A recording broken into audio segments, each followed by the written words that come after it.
One of the hardest things to be is a black atheist or a black agnostic. I find myself to be betwixt the two, but lean towards the more out of the idea of being agnostic than being atheist, because I do leave room for things outside of nature that we have yet to discover. And if it's ever possible to discover that there is some consciousness of a being that manifested the entire universe from itself, then I leave that availability to be there. But what I know for sure and what I know for certain is that the God of the Bible, the God of the Quran, the God of the Vedics, the God of any of the creations of man is not God, nor can it ever be God. It cannot be filled with jealousy and anger and not even love. It just is.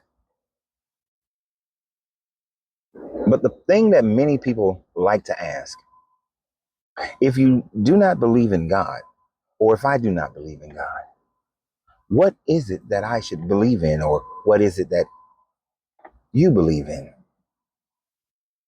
Oftentimes my answer is simple: yourself. And although it sounds simple, it is just that damn simple. You see, there is nothing to believe in the first place. There should never be a state of being where all you have is belief, where you have zero data that would actually prove your point. That you have zero data and yet you believe in something that you cannot even find an inkling of proof of its existence. Oh, look at the nature around you, the fact that you're alive, the fact that you breathe. Well, if existence is the proof of God, then nature is God, because through nature, all things are in existence. As I said on the previous video, there is no such thing as a perfect vacuum, that the word vacuum has been misused and misunderstood. There is matter in all things, in every space. There is no such thing as nothingness. So therefore, the idea that the universe was generated out of nothingness, as both espoused by the Christian and as Christians also espouse, that is what atheists believe. It is quite the contrary. But the fact remains that what you should believe in is yourself. And the only reason I use the term belief is because many people do not know themselves as of yet. But the journey to know yourself is the journey that will help you to discover who you are. You see, many people believe that there is a worship gene within us. There is no worship gene. It was not put in us by the Anunnaki.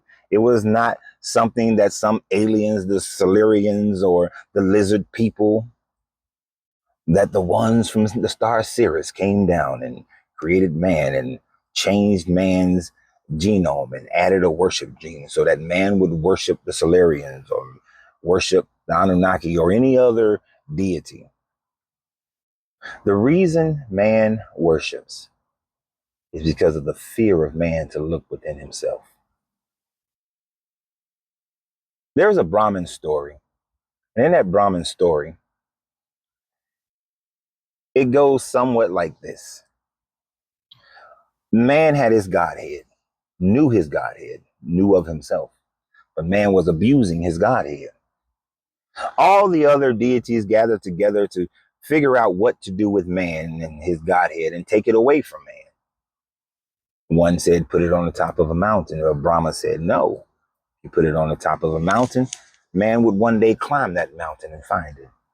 Another said, let's bury it in the ground. But if Brahma said, if you bury it in the ground, one day man will dig it up. Another said, let's cast it into the sea, the deepest parts. Brahma again rejected this and said that one day man will go to the deepest parts of the ocean. So being dumbfounded, they asked Brahma, where would you place the Godhead of man so that man would never find it? And Brahma said, I will place it in the one place man will never think to look, and that is deep within himself. We do not have a worship gene. We have a fear of self. We do not have a worship gene. We have a fear of the unknown, of what happens when we leave this plane of existence, leave this consciousness. And because of that, we've generated these different ideas of deity, these ideas of afterlife, these ideas of what comes next. We've taken our purpose for living and made it something that is in the future that we have no guarantees actually exists, will actually happen. No one has come back from heaven. No one has come back from hell. No one has come back from nirvana or samadhi. No one has come back from any ideas of a perfect existence in this perfect universe, this kingdom, or this tormented place of hell and damnation. No one. But yet we believe it because we refuse to look within ourselves.